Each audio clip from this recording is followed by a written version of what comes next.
Hoy, tol, kumusta? Uy, tol, nakapunta ka, tol. Maraming salamat, tol. Siyempre naman, tol. Birthday ng inaanak ko, tol. Siyempre nang bibisita ako, tol. Ito na ba siya? Oo, tol. Ito yung anak ko, tol.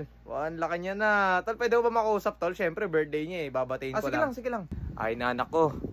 Happy birthday. Thank you po, Ninong.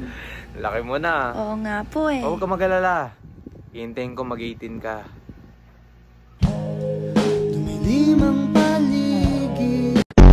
Sir, patulong ako sir, nahihirapan ako. Paano ba gagawin dito? Ay, madali lang yan. O, paano mo gagawin yan? O nga, no, sir, di ko naisip yun, Nakikita mo yung puting cable. Wag mong puputulin yan. Yung black yung kailangan mong putulin. Mister Batong Bakal, ayusin mo yung upo mo, wala ka sa bahay nyo. Ano sir? Sige sir, tuloy mo sir. Ayusin mo upo mo, wala ka sa bahay. Sir, nasa bahay ako sir. Upo ako ng kahit ano sir. Hindi mo magagamit sa akin yung spell na yan sir.